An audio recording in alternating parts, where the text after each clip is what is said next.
Olá, os profissionais de educação têm que estar muito atentos a essa proposta do governo federal de reabrir as escolas militares e cívico-militares agora no início de maio. Isso é um crime. A gente não tem vacina, nós não temos remédio, nós não temos UTIs necessárias, não temos respiradores e não temos testagem. A gente tem que tomar cuidado para que o magistério não seja exterminado. Nós vamos estar em salas com mais de 30 pessoas, assintomáticas e sem os devidos equipamentos de proteção. Nós vamos ser contaminados em massa e vamos levar essa doença para casa, contaminar os nossos entes queridos e os alunos também. Caso governadores, prefeitos e donos de escolas particulares queiram abrir já em junho, nós vamos ter que fazer greve. Temos que alertar a todos essa possibilidade real, porque estão dizendo, o tempo todo que as escolas só estão fechadas até os hospitais de campanha ficarem prontos. Isto está errado. As escolas vão se transformar em verdadeiras fábricas de contaminação. É necessário, para que a gente saia realmente do isolamento, a testagem em massa da sociedade. Sem a testagem, é pura aventura. As instituições e redes de ensino terão que ter a sensibilidade de considerar todas as atividades de ensino à distância realizadas durante o período de isolamento social como complementares. É errado considerar tais atividades remotas como parte das 800 horas anuais cobradas normalmente para os estudantes concluírem seus anos de escolaridade. Cerca de metade dos alunos brasileiros não dispõe de condições adequadas para acessar esses conteúdos. Por exemplo, não possuem aparelhos suficientes, moram em regiões sem sinal ou com sinais fracos. Os planos utilizados pelas famílias acabam rapidamente ou são muito caros para que os responsáveis possam ter um. As casas não apresentam ambientes minimamente adequados para o estudo domiciliar, tendo comunidades com uma média de 3 pessoas por cômodo. Toda ação pedagógica que for planejada para este período, em que as unidades escolares estiverem fechadas, deve ser para que os estudantes não percam o hábito de estudar e se sintam mais amparados emocionalmente para enfrentar o momento dificílimo que estão vivendo, com casos de desemprego dos pais, falta de alimentos e até morte de parentes. Nós realmente vamos ter que chegar um momento de volta às aulas, voltar a ter o contato presencial, porque até ter uma vacina vai demorar muito tempo, talvez anos. Por isso devemos ter um plano de retorno ao ambiente escolar, que conte, sim, com atividades não presenciais, que utilize recursos tecnológicos. Por mais que essa proposta seja polêmica no meio educacional, pelo justo receio dela ser utilizada pelos grandes grupos financeiros que tentam dominar o setor para impor um novo modelo de exploração e uma consequente precarização do processo de ensino-aprendizagem, ela não poderá deixar de ser utilizada para tentarmos mitigar os efeitos desastrosos da pandemia na vida escolar de milhões de estudantes brasileiros.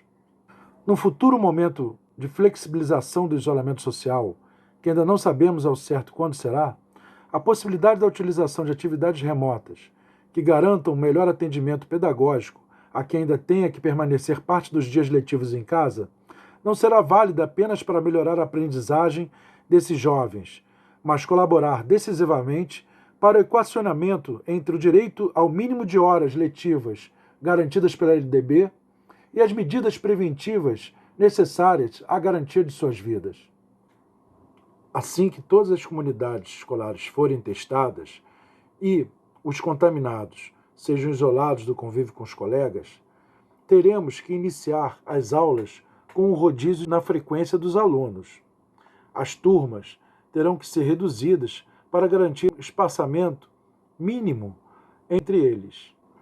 Contudo, não vai ser possível uma ampliação física dos espaços escolares atuais, o que vai obrigar que parte dos alunos fiquem em casa, em pelo menos metade dos dias letivos em que estariam normalmente nas escolas. Nessa situação, terá que existir um forte suporte operacional para os estudantes que tiverem que ficar em casa.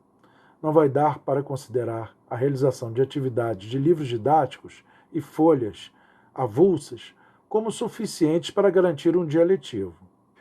Teremos que ter aulas online, onde, por exemplo, professores contratados para esse novo momento ficarão responsáveis pela parte do trabalho mais expositivo, e outros terão que atender grupos pequenos de forma mais interativa para auxiliar nas tarefas passadas nas aulas presenciais e nas dúvidas que surjam durante todo o processo. A gente tem que garantir um atendimento para esses alunos, mas de qualidade, nada de falácia, nada de dizer que está fazendo sem realmente ter a qualidade necessária para o aluno aprender o que necessita para a sua vida. Para isso, teremos que criar um Plano Nacional de Inclusão Digital emergencial. Obviamente, tal programa governamental não terá condições de resolver, em meses, todas as desigualdades nas condições de estudo que existem na juventude brasileira, e muito menos substituir o ensino presencial, que é comprovadamente o mais indicado para o processo de formação humana.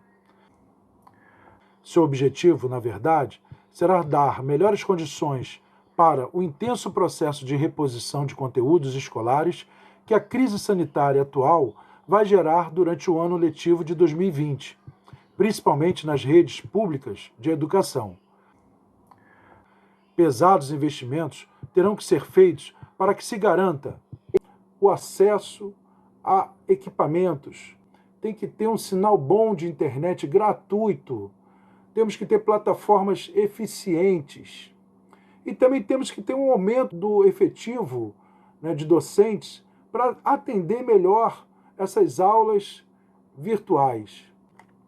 Então, estamos aqui propondo grupos de trabalho para a gente poder criar imediatamente propostas que representem os nossos anseios da área da educação.